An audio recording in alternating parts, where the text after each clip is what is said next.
Assalamualaikum warahmatullahi wabarakatuh. Alhamdulillahirabbil alamin. Assalatu wassalamu ala asyrafil anbiya'i wal mursalin sayyidina wa maulana Muhammad wa ala alihi wa sahbihi ajmain amma ba'du.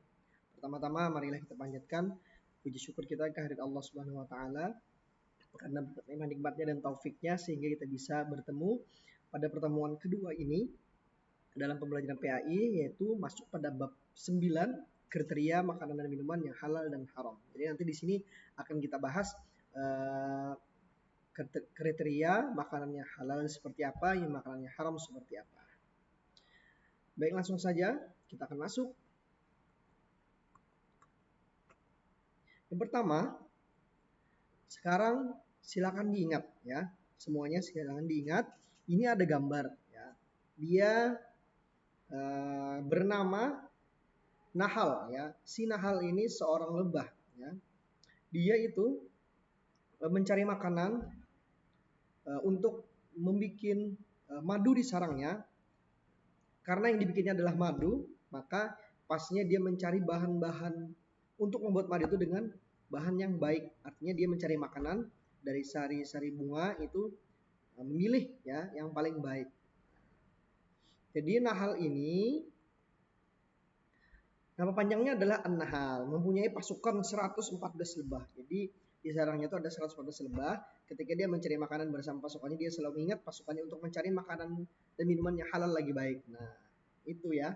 Apabila dia dan pasukannya sudah mendapatkan makanannya, maka dia mengajak pasukannya untuk bersyukur kepada Allah karena sudah mendapatkan rezeki dari Allah. Nah, jadi pertanyaannya, seandainya ada pertanyaan apa isi kandungan surah An-Nahl ayat 114, yaitu isinya yang pertama perintah untuk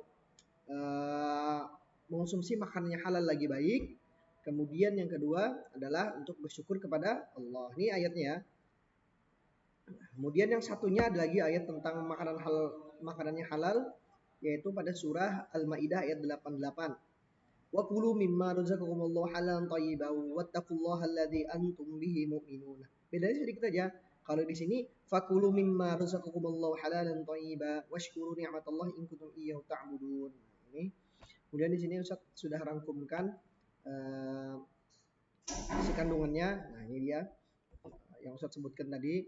Kemudian yang di slide ini ada kosakata. Silakan kalian diingat. Fakulu, ada mimma razaqakum halalan thayyiban washkuru dan ni'mah in kuntum iyyahu ta'budun. Nanti dilihat saja kalau ada soal latihan terkait ini, maka silakan buka di slide kosakata. Selanjutkan, sekarang di slide makna dari makanan atau minuman halal dan thayyiban. Sekarang kita bahas dulu tentang pengertian halal. Yang pertama, halal menurut bahasa artinya tidak terikat. Menurut istilah adalah hal-hal yang diboleh dan dapat dilakukan secara bebas atau tidak terikat dengan ketentuan yang melarangnya. Jadi itu boleh ya. Halal. Kalau thayyib itu artinya baik, mengandung nutrisi, makanan tersebut kemudian bergizi, menyehatkan dan memberi manfaat bagi tubuh. Jadi kita disuruh untuk memakan makanan yang halal dan thayyib, itu artinya kita harus mencari makanan yang halal, tidak dilarang oleh dalam agama Islam, dan juga makanan tersebut baik untuk tubuh kita ya, mengandung vitamin dan lain-lain, tidak memberikan mudarat bagi tubuh kita. Selanjutnya, menurut Syed Sabik, kriteria makanan dan minuman halal adalah ini ya. Yang pertama, halal dari segi wujudnya. Ini di buku ya. Nah, kalau di buku halal dari segi wujudnya. Ini mohon maaf Ustadz, ada salah ketik. Ini bukan menurut Syed Sabik ya. Ini dari rangkuman di buku. Kemudian yang selanjutnya, makanan tersebut diperoleh dengan cara yang benar. Artinya tidak lewat pencuri, kemudian atau tidak lewat merampok dan lain-lain. Digunakan untuk hal yang benar.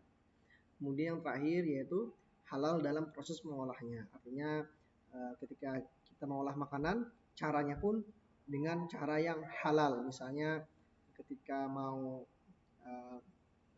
makan sapi, maka sapinya itu harus disembelih dengan menyebut nama Allah. Itu cara pengolahannya halal berarti. Selanjutnya, jenis makanan dan minuman yang halal. Nah, apa saja? Yang pertama, langsung muncul semuanya ya. Saya kecilkan dulu. Ini kita pindah ke sini. Yang pertama, makanan dan minuman yang tidak didapatkan melalui cara yang haram. Yang tadi misalnya mencuri, kemudian menipu dan lain-lain, itu tidak boleh.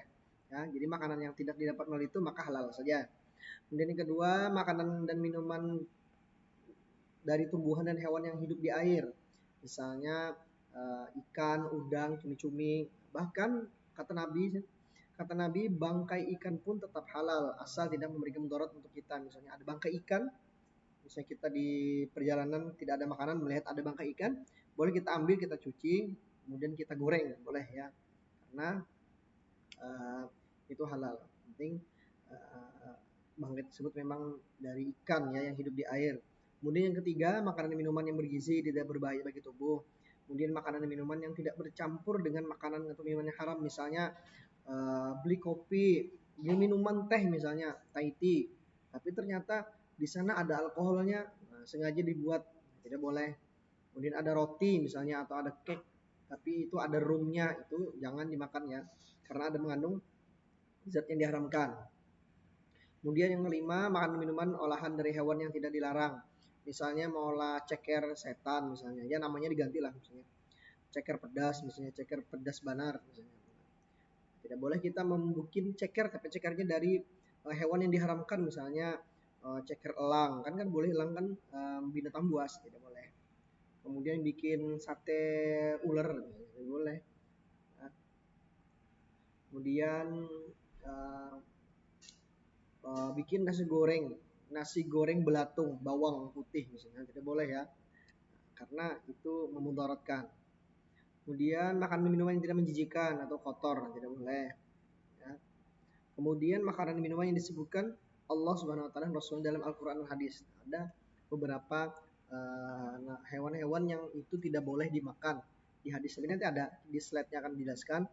Kemudian terakhir, makanan dan minuman yang haram tetapi di saat terdesak tidak ada pilihan lain maka menjadi halal. Misalnya di dalam hutan misalnya tidak ada lagi sama sekali makanan yang bisa kita makan. Kemudian ada tikus dan memang itu satu-satunya hewan yang ada di sana, ya boleh kita makan tikus tapi secukupnya saja, tidak boleh berlebihan. Yang penting menghilangkan rasa lapar kita.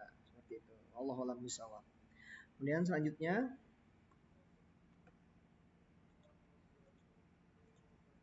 ini dalil mengenai menghindari makanan yang haram. Tadi kan sudah makanannya halal, yaitu di surah An-Nahl ayat 114 dan di surah Al-Maidah ayat 88. Kemudian apa dalil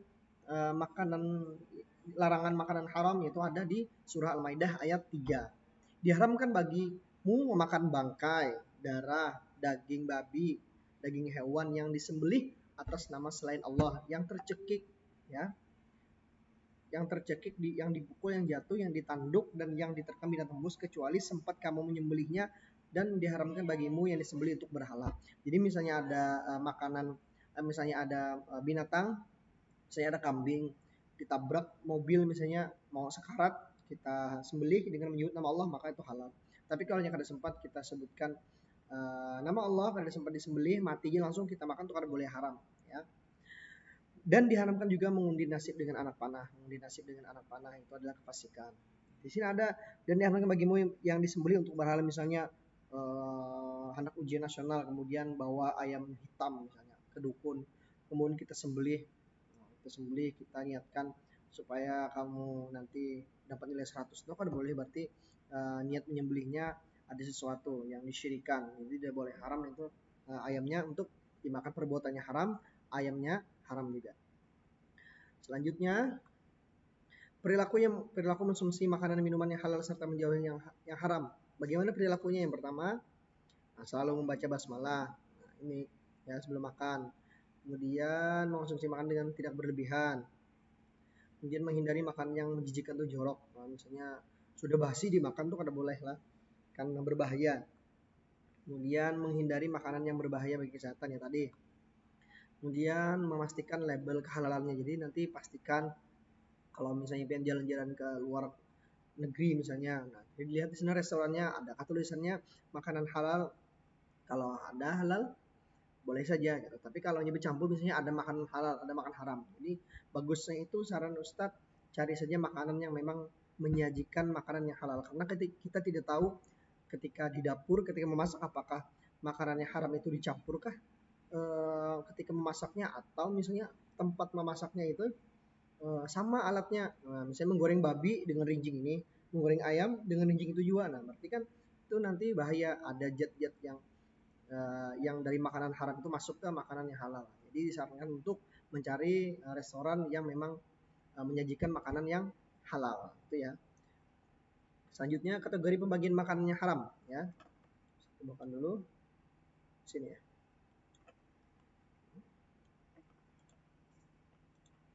Nah, kategori makan yang haram itu terbagi menjadi dua, ya. Ada haram lizatihi. Maksudnya apa haram lizatihi itu? Haram zat dan wujudnya. Nah, keharamannya itu memang berdasarkan zatnya, ya. Contohnya ini apa? Darah, ya. Memang darah itu memang dari asalnya memang haram itu untuk dimakan. Kemudian yang kedua ada babi. Nah, ini memang dasar dagingnya itu haram kayak itu. Kemudian kalau selanjutnya ini perkawinan antara hewan yang halal dimakan dengan yang haram dimakan, misalnya babi kawin lawan kambing misalnya. Nah, itu kan boleh ya. Kemudian khamar, minuman-minuman keras, melempok misalnya. Misalnya banyu teh dibuat alkohol misalnya 75% alkoholnya. Ada boleh juga lah. Kemudian selanjutnya adalah binatang buas. Nah, semua binatang buas itu diharamkan oleh Allah. Makan buaya misalnya. Sate buaya kan sekarang ada juga tuh di daerah mana, ular. Kemudian selanjutnya yaitu 4 hewan yang dilarang dibunuh oleh Nabi Muhammad. Nah, 4 hewan yang dilarang oleh dilarang Nabi dibunuh itu tidak boleh dimakan. Yang pertama semut. Nah, tidak boleh kita bisilah mencari semut misalnya, kemudian diolah nasi goreng semut. Pas makan bangkak bibirnya digigit semut. Nah, itu kada boleh lah, karena semut dilarang untuk dibunuh, maka kada boleh dimakan. Kemudian lebah. Nah, kalau itu makan kada apa-apa, misalnya kita makan sarang lebah, bukan misalnya ada lebahnya, kalau kada sengaja kita makan kada apa-apa, tapi kalau bersengaja itu yang kada boleh. Kemudian burung hut-hut kada boleh. Gimana? Kemudian sama burung surat. Nah, maksud kada tahu, pokoknya kalau ada burung surat berarti jadi makan. Kada tahu bentuknya kayak apa. Kalau di gambar ini mungkin entah itu bentuknya burung surat tuh kayak gitu kah yang ini, atau memang gambarnya aja. Kemudian yang selanjutnya adalah 5 binatang yang boleh dibunuh, itu kada boleh dimakan. Yang kada boleh dimakan tadi Ustaz ulangi, binatang yang tidak boleh yang dilarang dibunuh kada boleh dimakan. Kemudian yang boleh dibunuh pun kada boleh dimakan. Contohnya ular tuh boleh dibunuh bila misalnya ingin membahayakan kita. Kemudian gagak hitam, tikus, anjing gila, dan elang, ya, itu tidak boleh dimakan karena itu memang dilarang dibunuh. Nah, kambing memang dilarang dibunuh, tapi ketika disembelih, ketika dikurbankan maka memang harus dimatii kambingnya. Maka dari itu kambing misalnya yang tidak bertaring, tidak bercakar, kemudian tidak buas boleh dimakan. Dan memang tidak termasuk dalam kategori dua ini, hewan yang dilarang dibunuh dan hewan yang tidak boleh dibunuh. Nah, itu. Nah, kemudian yang kedua, tadi kan itu kategori haram lizatihi, yang memang dari zatnya yang diharamkan. Kemudian kalau yang kedua ini adalah haram li ghairihi, karena ada sebabnya. Nah, karena ada sebabnya makanan itu asalnya halal, kemudian jadi haram, berarti ada sebabnya. Nah, itu masuk kategori haram li zatihi. Yang pertama contohnya adalah misalnya nasi goreng. Nah, mau olah nasi goreng dibuat di minyak babi supaya legit dan lezat, kemudian menambah ketagihan, dibuat dia lagi minyak babi sedikit aja harumnya, wah, sampai terngiang-ngiang enaknya dibuati, karena itu haram, jadi setan tuh bisiki, wah itu lezat sekali. Nah, itu kemudian ditambahi misalnya pulang khamar sedikit, apa, alkohol supaya tambah apa gitu. Jadi itu asalnya nasi gorengnya halal, akhirnya jadi haram karena ada ditambahi minyak babi, nah, atau lemak babi, atau hal-hal yang diharamkan tadi. Jadi ada dua, li zatihi dan li ghairihi. Zati itu karena memang zatnya tadi yang haram, atau karena memang dasarnya memang makanan itu memang awalnya haram, kemudian kedua asalnya halal jadi haram karena ditambahi benda-benda atau makanan atau zat yang haram. Misalnya nasi goreng daging buaya misalnya, itu kada boleh ya. Kemudian dampak buruk memakan makanan haram. Nah, yang pertama mendapatkan dosa pastinya ya. Kemudian iman kita berturun. Nah, mengikis atau menurunkan keiman ketika kita makan makanan yang haram, maka kita tuh lebih mudah digoda oleh setan, lebih mudah diajak untuk keburukan tuh lebih mudah. Kemudian selanjutnya hati menjadi tidak tenang, no gelisah. Apakah misalnya yang dipikirkan karena tenang. Kemudian tubuhnya menjadi sakit, suka makan babi misalnya, akhirnya kan di dalam daging babi itu kan ada cacing pita. Nah, yang diharamkan oleh Allah. Yang salah satu rahasia kenapa babi itu diharamkan oleh Allah karena di dalam dagingnya tadi ada cacing, jadi membahayakan tubuh kita. Kemudian yang terakhir adalah amal ibadah tidak diterima. Nah, karena orang tersebut sering makan makanan yang haram ya. Dan di akhirat pun nanti yang pantas untuk membakar tubuhnya adalah ya api neraka tadi, karena di dalam tubuhnya ada darah daging yang berasal dari makanan haram ya.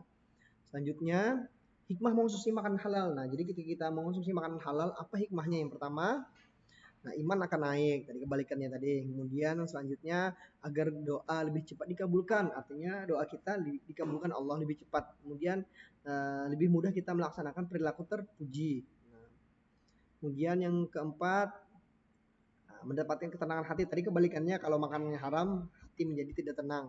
Kemudian mendapatkan ridho Allah. Allah ridho, bila Allah ridho maka insya Allah kita mudah masuk surga. Kemudian yang terakhir adalah menjaga hidup lebih sehat. Artinya ketika kita mau makan makanan yang halal dan thayyiban, maka insya Allah tubuh kita menjadi sehat ya. Nah, kemudian selanjutnya ini ada tugas 1 dan tugas 2 yang harus kalian kerjakan. Nah, seperti yang pekan kemarin cara menjawabnya seperti itu, boleh ditulis di kertas lembar, kemudian dipoto, dikirim, atau kalian boleh langsung nulis komentar di GCR, atau juga kalian menyalinnya di Note HP, aplikasi Note ya. Lebih mudah kalian salin jawabannya, kemudian kalian screenshot semua jawabannya, di screenshot, kemudian dikirim di GCR. Kalau ada kendala, misalnya filenya tidak bisa dibuka atau misalnya GCR-nya gangguan, langsung saja hubungi Ustadz di WA, kirim jawabannya lewat WA ya. Selanjutnya ini, nah tugas 1 ya. Tugas 1 Ustadz jelaskan dulu. Ini ada soal cerita, silakan dibaca. Dalam Quran surah Al-Maidah ayat 3 dinyatakan bahwa daging babi merupakan salah satu yang diharamkan oleh Allah. Tentu Allah yang Maha Tahu memiliki rahasia di balik larangan mengonsumsi daging babi ini. Nah, jadinya kenapa sih Allah itu melarang kita untuk mengonsumsi daging babi? Apa pasti kan ada hikmah atau ada rahasia di balik itu. Nah, sekarang tugas adalah silakan cari informasi dari berbagai media, entah di buku atau di Google. Silakan cari, ketik misalnya mengapa babi diharamkan dalam Islam, apa hikmah diharamkannya babi untuk dikonsumsi. Insya Allah banyak, cari, kemudian pian copy informasinya tadi yang terkait kenapa babi itu dilarang, rahasianya apa, kemudian pian kirim jawabannya di GCR berbarengan dengan tugasnya 2 nanti ya. Nanti tugas 1. Ini tugas 2 seperti biasa, ini pilihan ganda soal latihan. Di bawah ini yang isi kandungan surah An-Nahl tadi sudah ada di atas, silakan dibuka. Kemudian nomor 2, kata halal dan thayyiban memiliki arti, tadi ada di slide yang isinya tentang kosakata. Nah, cari di sana. Dan yang kedua, di bawah ini kriteria makanan halal yang benar kecuali apa? Nah, tadi ada kriteria makanan yang halal di atas, ada tadi yang jadi Ustaz tadi salah. Bukan Said Sabik. Nah, itu di atas tadi ada. Kemudian yang keempat, orang yang mencuri uang untuk membeli makanan tersebut menjadi haram karena apa? Nah, itu pasti ada jawabannya kenapa. Nah, karena ini caranya mencuri. Nah, jadi apa? Kenapa jadi diharamkan? Karena cara mendapatkannya kah? Cara mengolahnya kah? Karena zatnya itu sendiri kah? Atau karena membaikkan kesehatan kah? 5, daging babi, anjing, darah termasuk untuk dimakan yang haram dari segi apa? Tadi ada, berarti ini karena jawab pilihannya lizatihi, lighairihi, maknawi, ukhrawi. Berarti cari di slide di atas yang berkenaan dengan kategori kriteria makanan yang haram. Dia ada 2 tadi yang Ustaz jelaskan tadi. Nah, kemudian yang ke-6, ayatnya menerangkan haramnya darah daging babi, bangkai dan hewan yang disembelih atas nama selain Allah. Nah, hewan yang dicekik, dipukul. Nah, yang Ustaz sebutkan di atas tadi tidak sempat disebutkan ketika disembelih, tidak disebutkan nama Allah, maka haram. Nah, itu terdapat di surah apa tadi sudah di atas. Nomor 7, Pak Anam dan teman-temannya sedang berburu burung hutan. Habis itu Sidin dapat burung elang. Nah, kemudian Sidin berencana hendak mengonsumsi burung elang tersebut dengan kawan-kawan Sidin. Pertanyaannya, hukum konsumsi hasil buruan Pak Anam apa? Sini ada Ustadz sudah beri keterangan. Jawaban ada di slide bagian kategori pembagian makanan haram. Nah, sudah ada di sini. Nyamannya sudah, tinggal di buka, scroll ke atas lagi. Nanti bentuknya kan ini PDF. Nomor 8. Salah satu cara menjaga kesehatan melalui makanan dapat dilakukan dengan apa? Ini soal pian bisa aja. Bagaimana caranya kita menjaga kesehatan? Kemudian Alia memelihara ikan di kolam ini ya, salah Ustadz. Alia memelihara ikan di kolam. Alia mengambil ikan yang sudah mati tersebut kemudian menggorengnya. Ada iwak nila mati misalnya. Ikan yang digoreng Alia halal dikonsumsi karena ikan yang digoreng Alia ini halal dikonsumsi. Kenapa? Termasuk makanan yang dianjurkan Rasul kah? Nabi menganjurkan makanan bangkai kah? Ikan bangkai nih. Atau yang B, ikan halal dikonsumsi meskipun telah jadi bangkai karena hidup di air. Kemudian dimasak menjadi makanan lezat kah nih? Salah ketik ya, lezat, bukan lezat. Kemudian yang D, mengandung gizi yang baik untuk tubuh. Nah, jawabannya apa? Ini ada clue lagi. Jawaban ada di bagian slide jenis makanan dan minuman yang halal. Tipin cari lagi di atas ya. Petunjuknya. Terakhir, nah ini cerita. Pak Salman sedang dalam perjalanan keluar kota. Di tengah perjalanan Pak Salman berhenti di sebuah rumah makan untuk makan malam. Setelah melihat beberapa menu, ternyata di menu restoran itu ada 2 menu. Ada makanannya halal, ada makanannya haram. Nah, kemudian Pak Salman dapat menunjukkan perilaku khususnya makanan dan minuman yang halal serta menjauhi makanan yang haram dengan cara kayak apa? Apakah Sayyidin hanya memilih makanan yang halal kah? Yakinkah tidak tercampur misalnya, kemudian membaca basmalah kah untuk makan tersebut, kemudian memberi saran kepada pemilik rumah makannya, tolong Bapak makanan di warung ini kalau bisa yang halal aja, atau kayak itu kah, atau mencari rumah makan lain yang hanya menyediakan makanan yang minumannya halal. Minuman lah itu, bukan miniman lah. Nah, makanan dan minumannya halal karena bisa jadi alat pengolahannya tidak dipisah dengan makanan haram. Nah, itu kan jawabannya. Silakan dianalisa benar-benar. Soalnya sampai 10 saja. Semoga kalian dimudahkan oleh Allah untuk mengerjakan dan bisa mengerjakannya dalam 1 hari selesai ya. Jangan sampai besok, apalagi sampai ke pekan selanjutnya karena nanti tugas selanjutnya ada lagi. Nah, Ustadz berharap sama Bu Hanpian mudahan tugas ini bisa dikerjakan dalam 1 kali pertemuan. Artinya misalnya hari ini ada PAI, berarti dalam pertemuan PAI itu juga langsung dikerjakan. Insya Allah ini mudah aja, paling mengerjakannya 15 menit selesai. Ya. Demikian dari Ustadz, mohon maaf atas segala kekurangan dan kehilafannya. Tadi ada salah-salah pengetikan dan lain-lain, mohon dimaafkan. Demikian dari Ustadz, semoga bermanfaat. Akhirul kalam, assalamualaikum warahmatullahi wabarakatuh.